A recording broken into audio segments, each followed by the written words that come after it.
We are shown a photo of Jack Walton and Rosemary. In the background are their two children in the window as it slowly zooms in on them. Rosemary blaming herself for what happened to them. It cuts to the outside of the house at night. This time we are shown the photo, but inside the house, as the TV illuminates the room, it's a Bond's Burgers advertisement playing, and someone is watching it. The game cuts again, now transporting us outside of the same house. The house begins to shrink as footage of a woman is shown. Turning around, they find another building. When they approach, they are teleported inside. It's Bond's Burgers. And inside, 3 of the animatronics, Bond, Banny, and Buzu, all just performing on the stage as normal. But they aren't alone.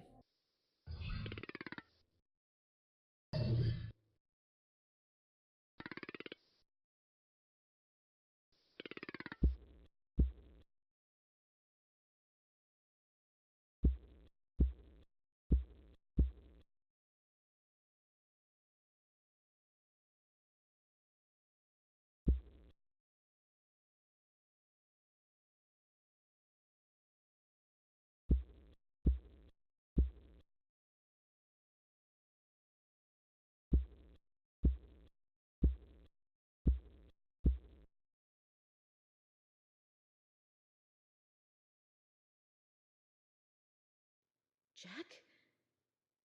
Jack, is that you? Honey, please, say something.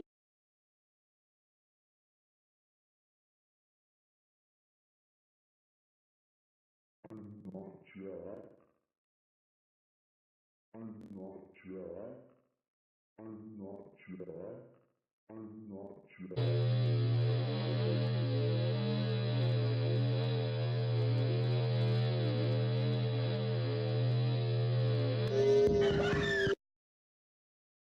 Yet again, we are taken to a different scene, with us seeing Bond's Burgers at night.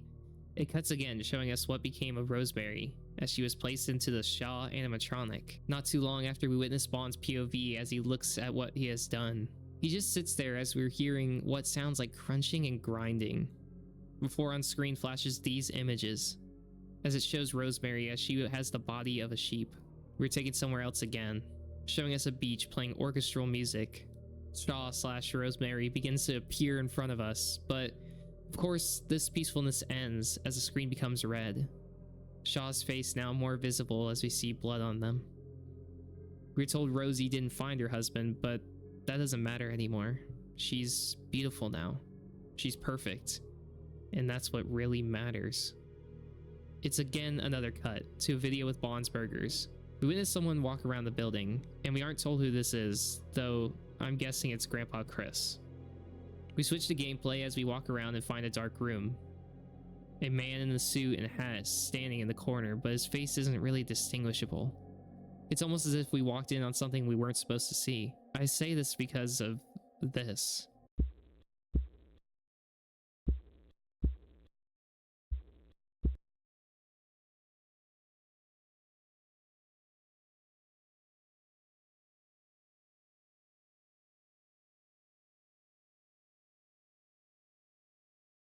One 104, 101, 32, 119, 17, 115, 3219, 111, 109, 112, 108, 17, 99, 101, 190, 116. Rosie gives us a code. This code is ASCII, and when deciphered it says, he was complacent. And I believe we are talking about Chris. Either way, Terry has found a game that has secrets hiding in it that he most likely was not supposed to see. It's either Chris put these things in the game intentionally for someone to see, or there's some paranormal aspects of this game due to the things that we know from the WALTEN files, and that possibly the ghosts are trying to reach out. But we are presented with primarily the story of Rosie in this game, and how she fell victim to Bond as he killed and stuffed her into the Shaw suit. And if I were to guess, this was most likely due to them picking Shaw in the beginning. So if they were to pick another character, they would most likely come across something similar, but for a different victim. Surprisingly though, the next video from Terry is not him playing the game again, but instead them uploading an animatronic diagnostic and maintenance guide from 1985. He tells us that after seeing all the weird stuff in the maze game, they decided to look into more of their grandpa's old stuff, and they found old photos, cassettes, more CDs, and a few VHS tapes. They had a VCR, but it didn't work, so they saved enough money to buy a VHS to DVD conversion kit. And that he's gonna go try to look into his grandpa's old stuff, and hopefully find a reason for why that maze game is like that. And that the first tape they converted is a tape labeled A&MT main video. And that they will keep uploading more stuff they find in the future.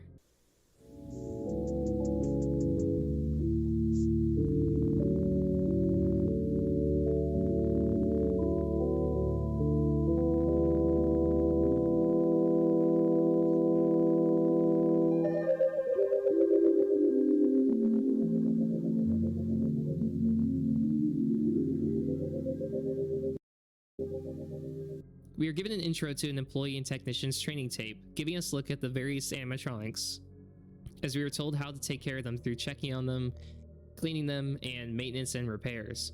We then suddenly begin the guide by going through a 3D environment leading to Bond's Burgers, before being shown Shaw, and are told that her costume is beginning to wear out, as well as her robotics aren't working, leading us to have to remove the costume to run some tests. We are told to move the animatronic from the main stage to the back room, and giving more instructions on how to do so. After doing that, we have to remove the ears, mouth, jaw, and head, revealing the endoskeleton underneath. We are given more ways to perform maintenance on the head before moving to the body and doing similar tasks, and then perform more tests on various parts of the body to see what's functioning and what isn't. This all continues until the tape begins to glitch, and then cut to someone holding a camera in a wooded area. They show a paper to the camera, and it's a map for a K9 storage unit, the one we've seen before. We cut again to them driving down a road before reaching the storage unit at night. They enter inside. Waiting there seems to be a normal area, but you can easily notice that we see the Pepsi machine and that this is the same room that was photographed and played in the tribute video. They explore the facility before reaching a door with a sign, "Back Doors," on it, and headed inside. The person filming begins to speak. It's a technician. Hello, this is Michael Fisher. I am an employee and technician working for the Bunny Smiles Company, and I am in the K9 storage unit in St. Juana's Forest. I was told by my supervisor that my job here tonight is basically just to check on the films and then do some maintenance on those mascot characters in the back. First thing I'm supposed to do is check on some old films, make sure there isn't any damage to it or any like dust collecting on anything, and make sure to clean it. And then I have to work on the characters as I said, so yeah. They're given a relatively simple job. Check on the films and make sure that they are in working condition, and work on the characters. Seems simple enough. He begins checking movement functionality on the Shaw character and plans to do any fixes if necessary. He continues through multiple tests and immediately notices issues with the animatronic before... Okay, the left arm doesn't seem to be working. Let's move on to the right. Great. Okay. Power went out, so I guess I'm gonna have to check my map right now.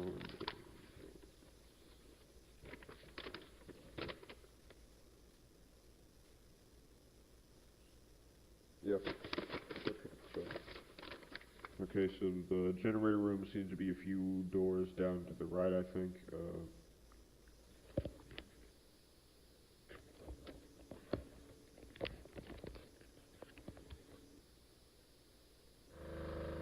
Okay, so the power should be...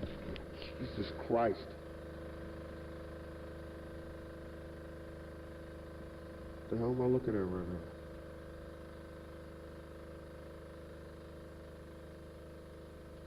Kind of looks like one of the characters, but like a smaller version of them. I'm not sure, but, you know.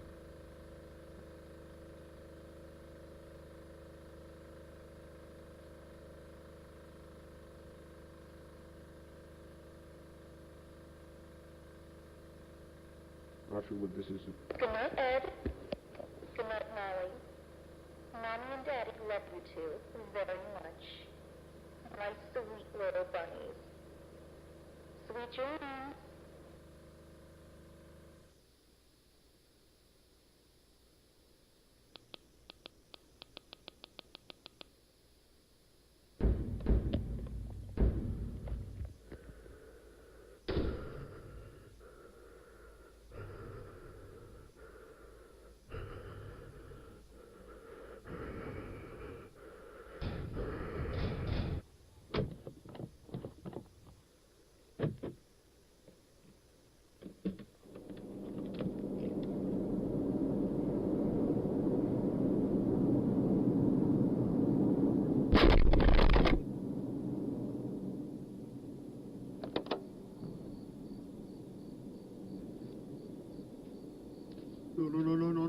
No, stay away! No! No! No! Ah! Ah! Ah!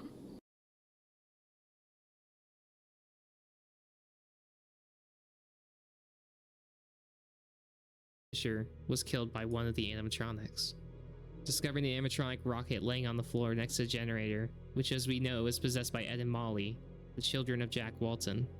Leading us to assume that he shut down the power, which shortly led to Bond, or another animatronic which we cannot visibly see, attacking Michael. We are told by Terry that he worked for Bunny Smiles in 1994, and in that same year, in April, disappeared.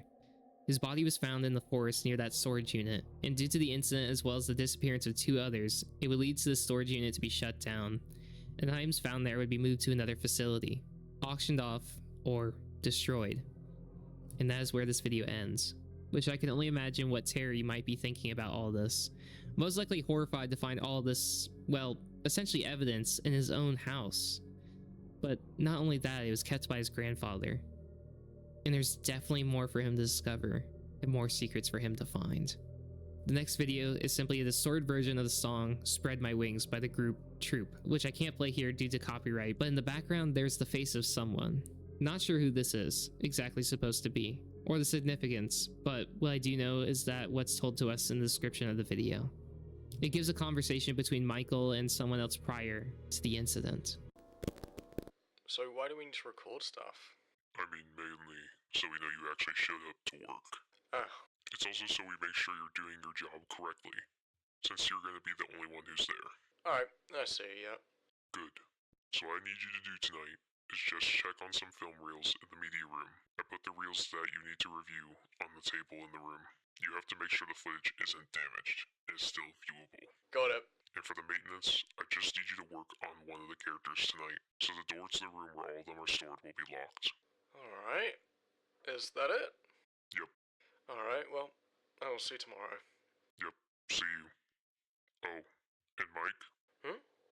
Just remember, you're my number one guy. Yes, sir. Thanks, I'll see you tomorrow. See you tomorrow. Obviously, whoever was speaking to Michael had some idea of what was going to happen, and definitely was not going to go there themselves. So they essentially sent a test subject, and obviously manipulating them with letting them know that they're their number one guy, even though they'd only been working there for a short amount of time. Next video is called Bond's Mystery Maze Part 2, in which Terry tells us that they went back to Bond's Mystery Maze yet again, but when selecting the character Shaw again, something different happened. We see Shaw's silhouette standing in front of us for a brief time before the shining light of the Bond's Burger sign at night. We begin to hear footsteps as they approach the building full of people. They don't go in though and wait until the place has been emptied of people. Shaw enters the building and proceeds through the halls, shining a flashlight. She can hear someone.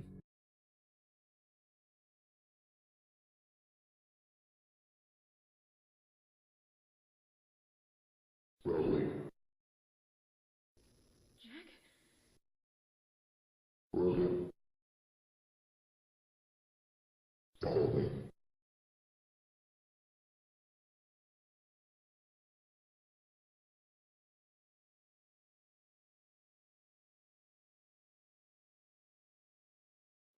What if it was my fault? what happened to them because of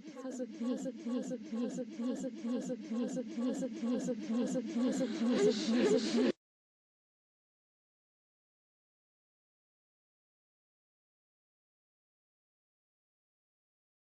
Jack?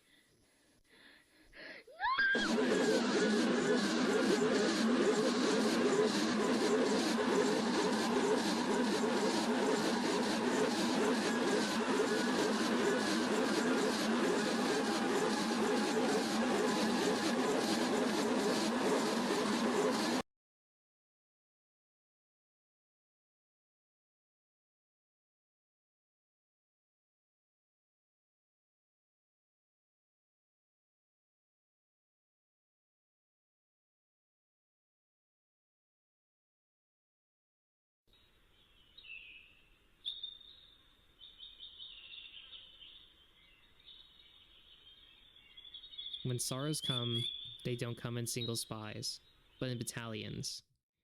We witnessed the attack from Bond when she killed Rosie, Shaw now having her face placed on Rosie's body in this photo. It's a horrifying thought, what Bond did, with Bond most likely thinking he could fix her in her broken state of mind by doing what he did.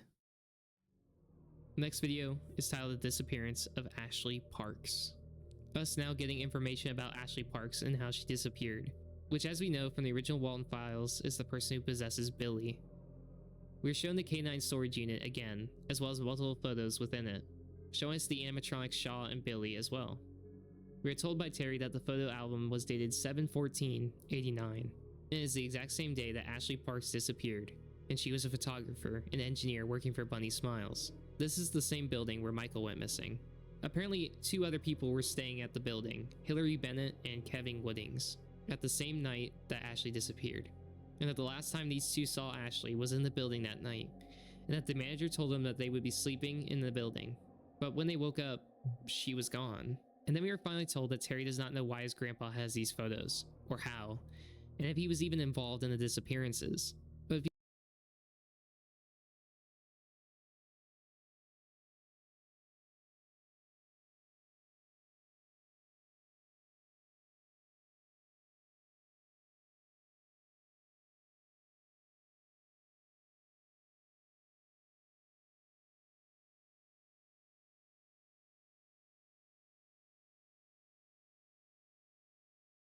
if you look at this photo here, their full name is Chris B. Easterday, and it says that they are a Bunny Smiles Inc. co-founder.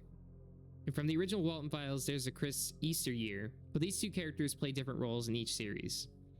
But if the Chris in this series is a co-founder, then they definitely knew what was going on. It'd be hard not to. How much they did and how far they went is left to be determined.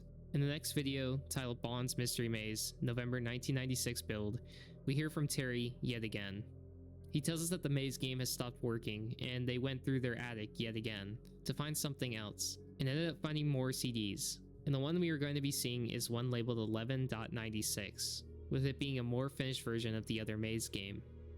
The game already looking a lot better from the get-go with the new home screen, but instead of taking us right to a character select, we are shown something else.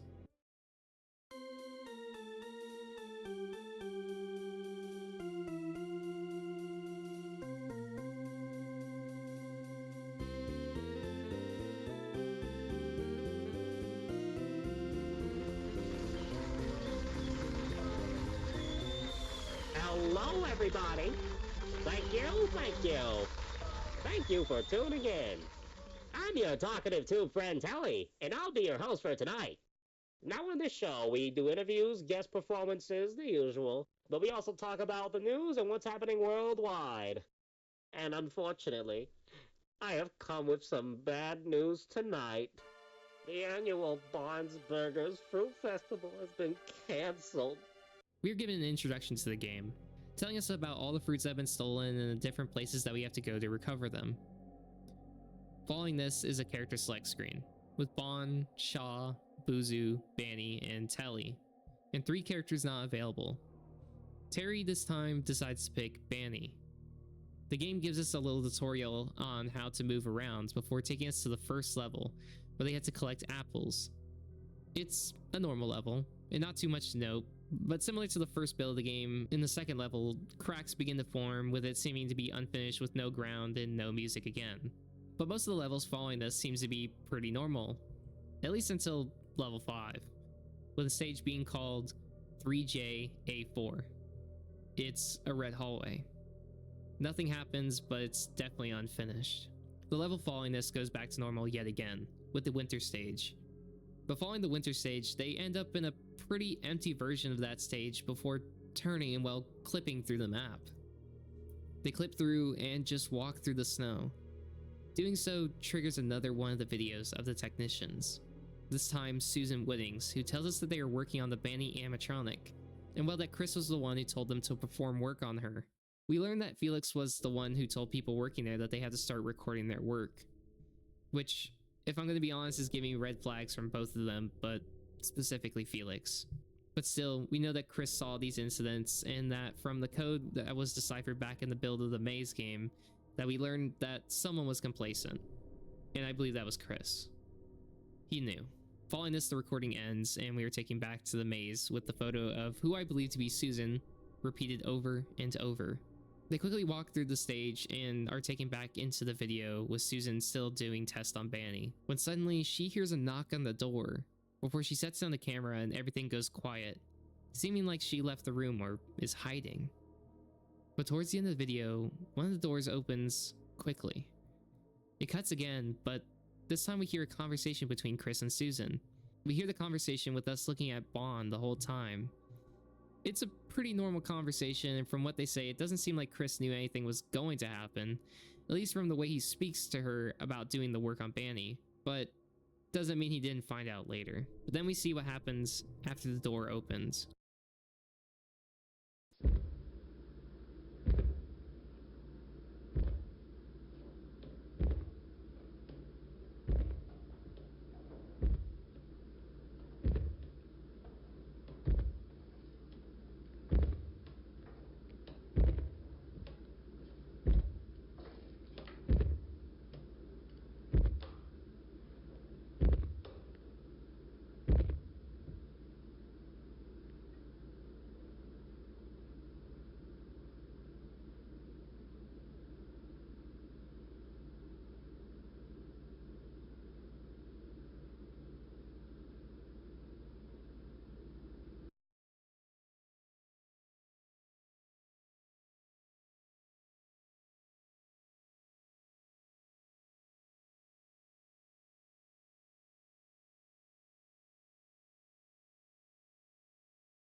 Bond attacked and killed Susan while performing work on Banny.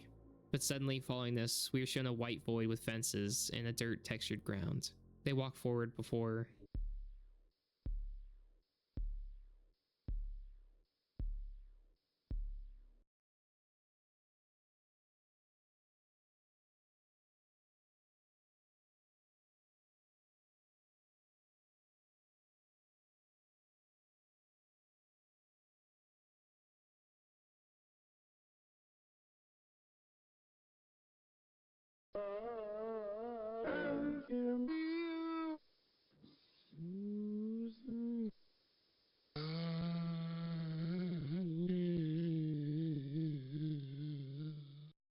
Bond is talking to Susan, letting her know that he is there. The camera pans out as the door to this place closes, putting us back in Bond's Burgers, and everything goes dark. And at the end, we see a close-up of someone's face as we hear Susan's voice from the recording. It ends. Terry uploads another video after this, giving us a small update. He believes that there is something in these games that is trying to tell him something about his grandfather. That he's also seen photos and tapes made by people who worked for him too. He says that all the employees that disappeared worked for him, aka the people we have been seeing, but Terry doesn't know much about Rosie and who they are. But the one thing they have in common is that this Bond character was there for all the deaths and disappearances. And he hopes this thing isn't around anymore. With everything we know now, all the disappearances and deaths, Bond being tied to all of them, which is what happened with the original Walton Files, we are just seeing them from a different lens. And now a character that seems to be very important to all this is Chris Easterday, Terry's grandfather, who I can only imagine Terry is confused about, but more than anything wants to get to the bottom of this. But what else is there? I mean, what else could be up in the attic that could help figure this out? Most of the information has come from the game because Chris worked on them. But if that's all the game has to tell, then is it a dead end? I mean, unless... No, there couldn't be. Another game, right?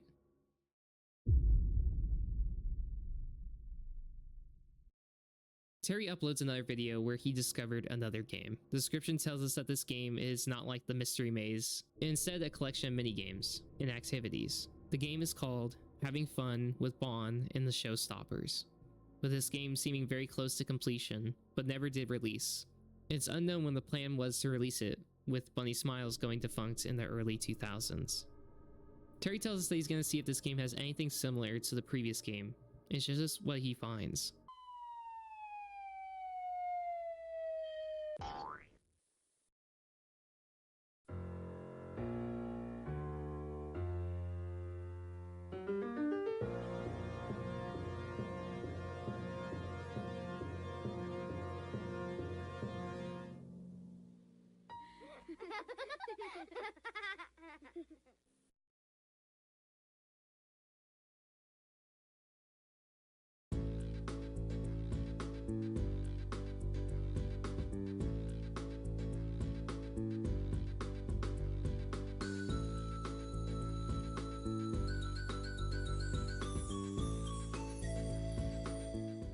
We were given a short tutorial on how to play the game, with this game being a point-and-click game, showing us that we can click things with an orange glow, and for characters we can click on them if they have a white glow.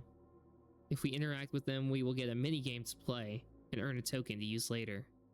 Terry interacts with multiple parts of the game and clicks around the facility, before backing out, and we see a 3D version of the restaurant on the map, as well as a place called Pete's Farm. There we meet Holly the horse, in which she tells us that she needs help with some of his relatives at the Hippo House. We are given a minigame where they show an animal on the projector, in which the nephews will say the animal's name, and the one that is correct we will click on, and it will appear on the projector. They play through the game and are presented with a golden token for completing it. Terry exits this and goes to the next character here, Pete the Hippo. But he isn't available to play his minigame right now, and are told to come back later. After this, a new place unlocks, the garden. Shaw is there waiting, and interacting with her gets us a minigame, in which they play hide and seek. Shaw hides and we have to find her. They play a couple rounds and everything is pretty normal until the third round, where she is simply standing in front of a blue screen. And finally a level where they have to find her in a wooden forest, but finishing this game awards Terry with another golden token. But instead of leaving, Terry interacts with Shaw again to play the game once more. This time the second level is the woods with the background being blue. He clicks to find where she was the last time, but she doesn't appear from behind the tree. And the third level shows, well, just a blue background again and again.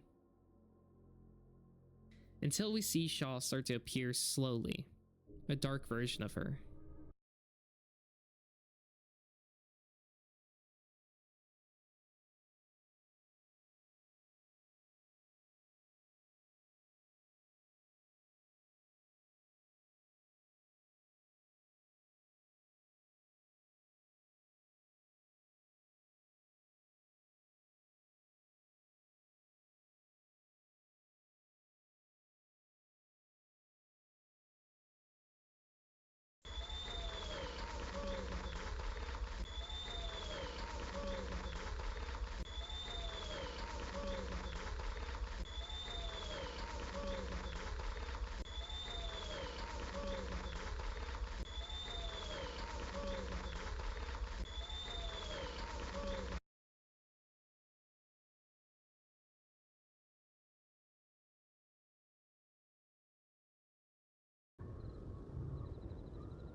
We are shown Bond yet again, in the horrifying moments that happen to Rosie.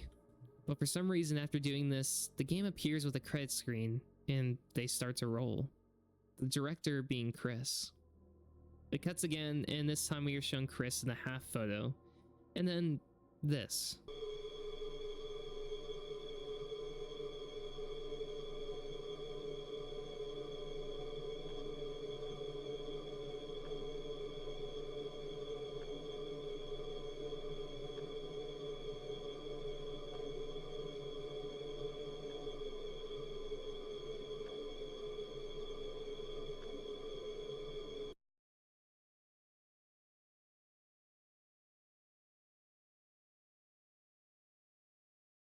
Build it in your mind. Or better yet, use your hand.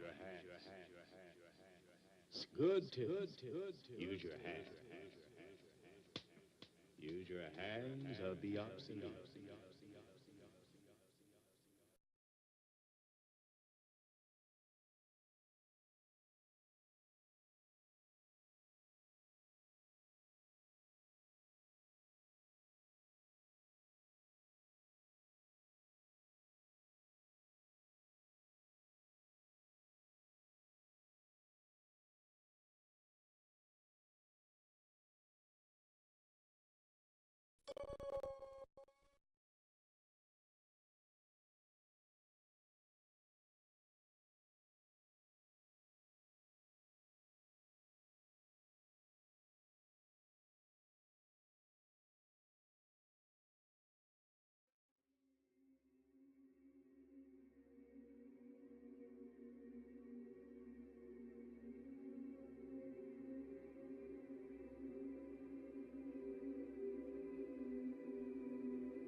The horrifying photo of Rosie when she was put in Shaw.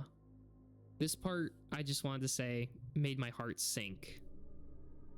But moving forward, we are shown a black circle. In the black circle, we are shown images of a light. Then Chris again, Bond, the back rooms of the K9 storage unit, the blurry silhouette of Bond, and then the eye of someone in an animatronic. Suddenly, Bond speaks, aka Jack Walton.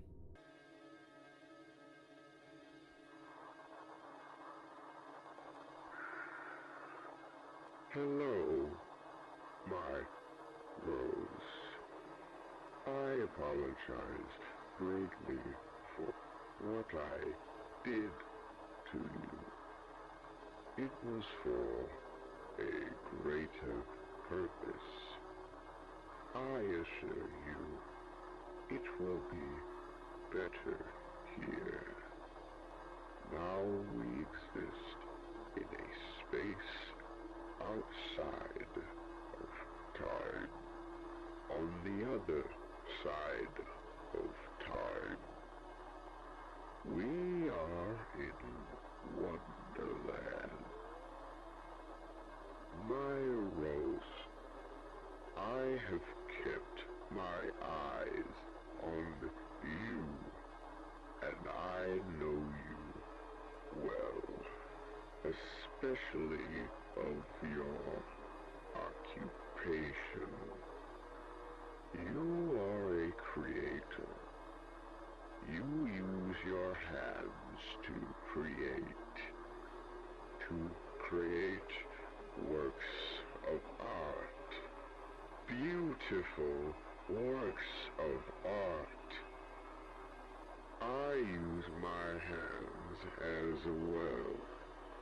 I am a creator myself, and creation is what makes a creator what they are. It is fulfilling. However, it seems I cannot say the same for you. I feel a deep and true sorrow within your very being. A sorrow that has been consuming you slowly. like an insect entangled in an arachnid's web. But I can help you. I can reshape you. I'll make you perfect. I will make you new. And I will take all of your troubles away, my rose. All you need to do is follow me to the garden.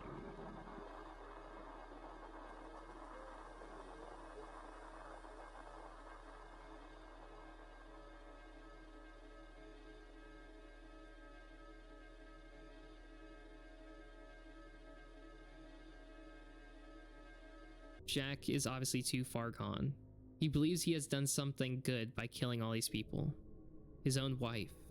He feels that he can fix her sorrow by doing this, and the children that they lost. We are suddenly hearing a talk from Chris, thanking people for coming to somewhere. He apologizes for the upsetting scene that happened at Bond's Burgers last Friday, and that many residents of the area woke up to the screams and cries of a woman coming from inside the restaurant. Police investigating concluded that this scene did not happen within the restaurant, and it was outside of it. But Chris would like to offer an apology either way, and that they want to spread joy, and that this place is a safe place, and has strained the trust of them, and that the doors of this place will remain closed, and to make sure that something like this doesn't happen again. And we see the other half of this photo that zooms in slowly. It's of Chris with Rosie. It ends with Terry saying that he doesn't know what to do, that the creature talking to Rose, that thing must have taken over the character suit and taken her to that place. And he thinks that his grandpa Chris knew and covered up.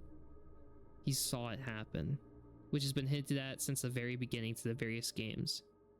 They knew each other very well, and Terry doesn't know why he did this. He doesn't know who or what is in these games, or how many, and if they want to hurt Terry. He tells us he's going to take a break from videos and says goodbye. It's obvious that Terry's mental health is dwindling. He's scared and afraid of what this is, and horrified by what his grandfather did. But after some time, Terry does come back with a second playthrough of having fun with Bond and the Showstoppers. He starts off by telling us about a dream he had a month ago. He was walking through the snow. There was only snow. His legs weren't moving, and it felt like someone was controlling him, forcing him to walk, like a passenger in his own body, alone, before hearing someone speak, but couldn't understand what they were saying, but their voice scared them, and in the corner of their eye, someone was walking towards them, before waking up. He doesn't continue explaining the dream, but he says he will at the end of the video, before we jump right back into gameplay. From here, we go to the next area of the game, which is Pengo's lab, a winter wonderland of sorts. Inside the game, we enter the lab, which outside of it looks like a fortress with a bunch of science doodads inside, along with the Professor Poppins penguin, in which he tells us that he's been working on an artificial intelligence program named D1AL, or Dial. But apparently Dial has gone a bit rogue, and we need to fix them. But after being told this, Professor gets sucked into the computer. We follow them into the computer and meet Dial ourselves.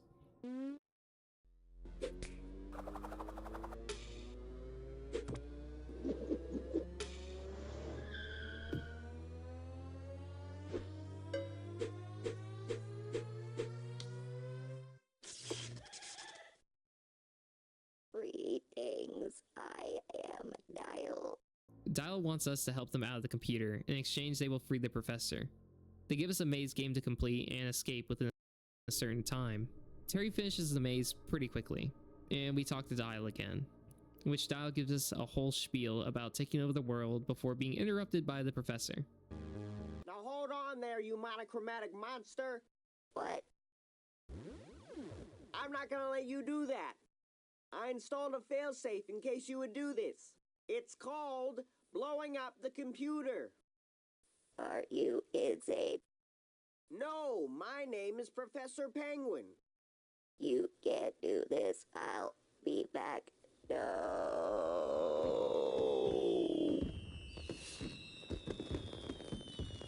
Nice of the professor to blow up the computer while we were still inside. Appreciate that. He gives us an item, but for some reason we don't see the golden token screen like usual, so probably bugged. Terry leaves the lab and heads all the way back to Bond's Burgers. We find ourselves now in the main dining area of Bond's Burgers and are given a map of the place. The map allowing him to teleport to different parts of the area. He manages to find a wall with different photos of the cast, and each one can be clicked on, giving some random bit of dialogue. Well, everyone except for Shaw, who says nothing. He continues exploring and comes upon Billy the Clown. Billy takes us to play a simple card memory game where we just have to match all the cards under a certain amount of time. Terry completes this and earns himself another token. He also tells us that every time we complete someone's game, they appear with all the other photos in the lobby. Terry goes back to the photo wall and finds a picture of Billy, but continuously clicks on it over and over again with a smeared image. After messing with the colors for a bit, he eventually gets something. It's a person holding a camera with some sort of Bond's Burgers ad, or something of that sort, playing on the TV. It ends and we are taken back to the normal game, where a token is given again. Terry begins clicking on the screen a couple times where a couple of images show up, with one in particular being odd, and takes up the entire screen, being Bond in a 3D form. This stops and Terry starts to look around the room before the game abruptly freezes.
Terry has been taken into a dark room with the glowing white of the television, where the Bond 3D face appears again. And again another link is given in the captions. This one is called Film. All we can see is that someone is recording the Bond animatronic, probably running tests of some kind. But Bond tells a story of doing something to a dog that is unknown.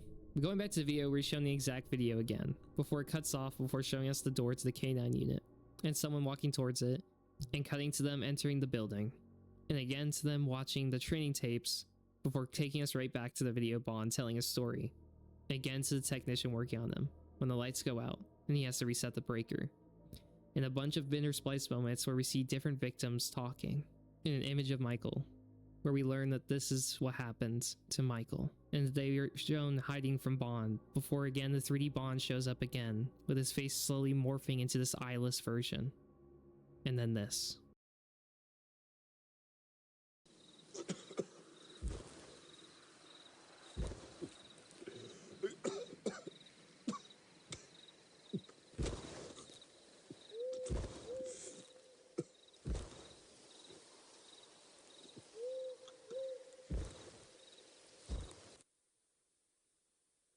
We can hear Bond dragging the body of Michael in the woods, as they are still heard coughing and barely alive, when suddenly, the Bond image transforms into the version of Jack we saw before. Text begins to come on screen as he says, A staple of the creative process is finding an idea from someone else, building on it, and creating something new. Even the very act of creating was thought of by someone else, countless years before. A creation is an amalgamation of your experiences, combined with your inspirations. The knowledge gained from our experiences is used to reinvent ourselves. Art as creative endeavors can be used to produce our own and reshape our lives. even life, one, two, or however many things coming together to propagate the existence of a new being. To create is to embrace the fact that you utilize multiple things, all from different sources, to construct something new. You must take from something to create, in the same way that one must feed off of something else to survive. In this part, story connections aside, in which Jack excuses his actions by saying he must take from the lives, or literally take the lives of people in order to make something new, morph them completely into something of his own. I think this part really does speak on the series itself, and a self-aware dialogue in which Windy Bro, the creator of the series, tells people that in order to make art, you end up borrowing or taking inspiration from other previous works from others. But that's okay. And that if you're creating something new in your own, then it can stand by itself as its own piece of art. Because to be honest, I do believe this series does stand on its own. I feel that even without watching the original Walton Files, you can still experience this story as its own entity, which is one of the many reasons why I love Walton Files 2009. Okay, enough of my little yap session, back to the video in which I yap some more. We fade into a scene in the woods at night, before then being shown the TV screen again, in which you can see part of someone's face on it, and again another link. It's called Favorite Song. This time it's a black screen and playing a distorted song. In the captions we find someone speaking about the pain and suffering they constantly go through, and they are constantly reliving their death again and again, but says it's not as bad as what others feel, but ask, should I be grateful? Terry leaves the screen and is presented with a blue screen with the ability to enter a user. He inputs his name but gets invalid user, so instead he tries Michael, the man who was found dead outside the canine facility.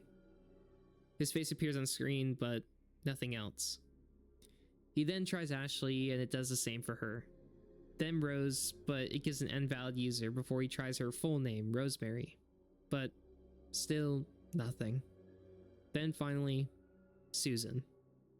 Which instead of her picture, it's Banny, the suit she's inside of. We cut to a circle with a screen of two people discussing a dream, and we only hear the audio. This is important, but we'll come back to this later. Suddenly, it turns into a room with someone sitting in the corner as two robotic hands reach towards them, and then this face appears behind the static. And another link, this time to a pastebin document.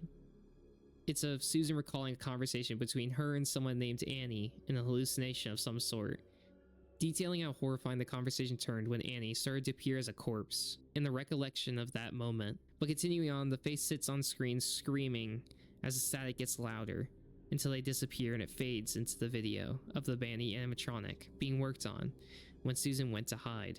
It shows that Bond was the one who entered the room.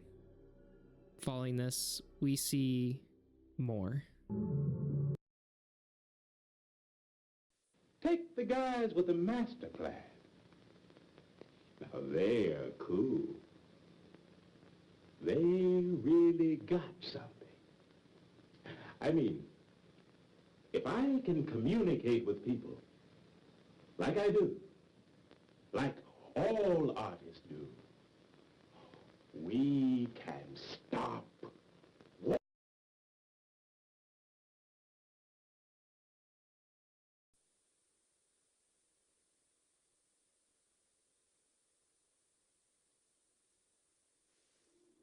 We are now in Wonderland, with Susan standing out in the field. She's gray and broken.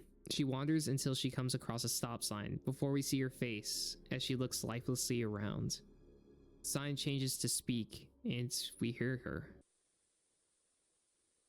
Susan. Who's there? Susan.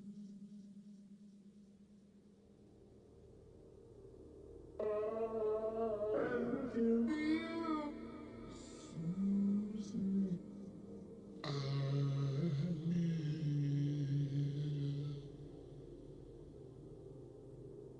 I can hear your voice. You are here.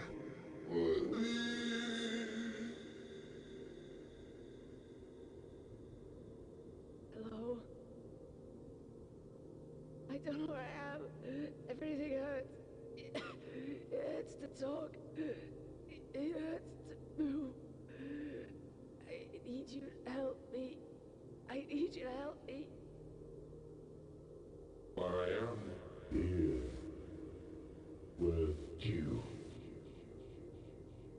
Where are you? I don't know where I am. What is this place? Bond's eyes appear. She asks what he is. He tells her that they are with each other and exist with him. They are together and that's what matters. She asks if she is dead and that she appears to be, however, she will only be in a bad condition at this moment, and plucked her from her place in time and moved her here, and that this is her new home. She pleads, saying she doesn't want to be there, but he interrupts her and tells her he could help her. He could save her. She asks how.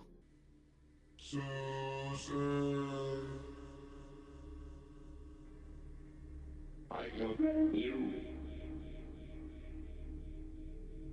How? I have been watching you and those around you for some time now. I know. I know. You created my vessel. Very sorry. My name. From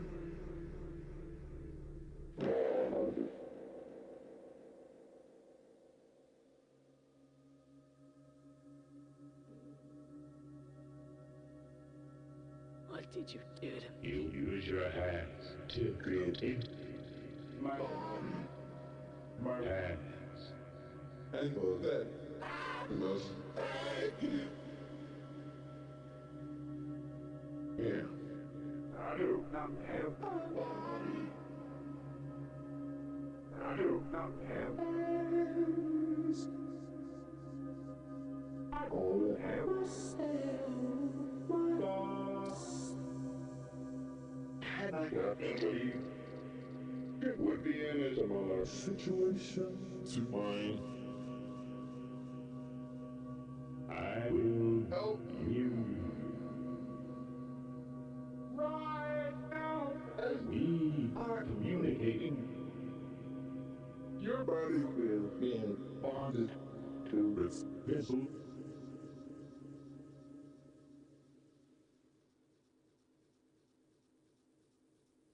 You understood? By many lie Pouring down on its face, from a garden plant. it now lies Down head resting from a white wolf, body now blanketed in shadow. where is my reality? Where is my truth? And it will soon be yours. Now, there is something I must do. What are you gonna do to me?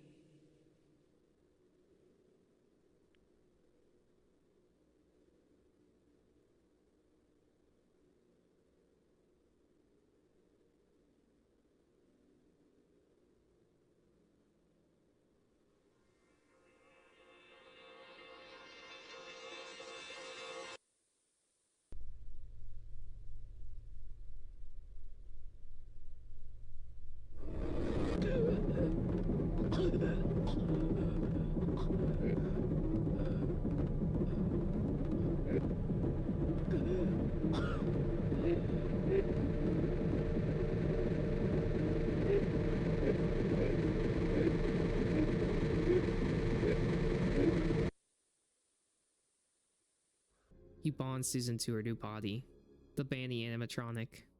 It's a horrifying sight. The process, it's something that he forces her to do, all for the sake of his art. He continuously calls out her name over and over again as he stares at her, his voice changing to an actual real voice, not a collection of sound bites. He stole her voice. He tells her that he must thank her for this gift, and that he would not be able to communicate in the way he does, and that he will be able to help find her new place, her new home. We zoom into his eye, revealing a room with many classic and famous paintings in it, and famous musical tracks, showing how Bond or Jack thinks of himself, an egotistical maniac. We see a TV playing the video we saw before. Sitting in front of it is a Banny figurine. In front of the TV sits Susan, as well as a Banny mask. We hear her gasp for air. It's hell. The TV screen fades as a blaring siren plays and a white light appears from the album on the wall. We start to hear the audio of the dream conversation from earlier. I had that dream again. That dream, the one I told you about last week, the one where it was snowing. Last night, though, it felt way longer. Like it went on for days, and I was walking somewhere. I don't know where I was walking, but in my head, half of me felt like I needed to walk, and the other half like I wanted to. Yet, it felt like someone or something was making me do it. I kept walking and walking. My body wasn't tired, but my brain was. Yet I kept going. I'd see nothing but snow. Occasionally I'd see some grass peeking out from under the snow, but it was black, dead, almost charred, like it was set on fire. Then I started hearing voices. Multiple. I couldn't see where they were coming from. The more I walked, the better I could hear it. It sounded like a radio coming from someone's car, but someone kept switching the stations. But it wasn't random. It felt like the sounds of the radio were like it wasn't like it was trying to speak to me, but I can't remember. All I remember is feeling scared. And then I woke up. That's strange. Yeah. Yeah, no, I get that. You know, this reminds me of an interview I saw on TV. You mind if I talk about it? Go ahead. Good. All right, so this was a few months before the restaurant opened. Lily's already in bed, so I'm sitting on the couch watching the TV. Then this special comes on. It's an interview with this expert on dreams. Now, I thought this was going to be some hogwash, fake, snake oil salesman trying to sell me crystals or something, you know, crap like that. But when he started to talk on his theory about dreams, I'll admit I was interested. You see, his theory revolves around electricity, and how dreams are composed of electrical signals firing in our brains when we sleep, and that all living things contain ions, which charge the signals in our brains. So he believes, to a certain extent, the beings that appear in our dreams could theoretically be their own forms of life created inside our brains, only to exist for like a short period. Even our ideas or inspirations taken from dreams could be considered life, pulled from our dreams and made real. At least if you think about it that way. It's a conversation between Susan and someone else. In the captions, the name Linda appears over and over. Felix Kranken's wife's name. That this felt like it was shown to Susan because they wanted her to feel like she simply exists as a dream within Bond's existence. That she doesn't have any other reason other than that, and has no control either. We can hear the groaning and wheezing of Susan. Only in the captions can we hear what she says. That they exist together. That she can't move on her own. Only others have that privilege. She can feel them move, but she doesn't. Only can see. The thing I have seen. A bystander. Unable to intervene. Unable to try. Trapped in a cage. I can only see, but I haven't seen him. Not in some time. Maybe he looms over me as I speak. I don't know. I can only see what is in front of me.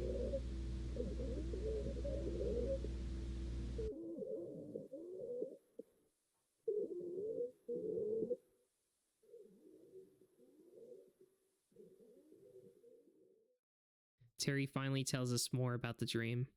That the dream Susan was talking about, it was the same as his everything. That they're trying to speak to him and show him what happens. And that he can't escape even when he turns off the computer. He doesn't want this. None of it. And to be left alone, he should have never looked into this, but feels like he has to. He needs to. And says goodbye. This series was expertly done.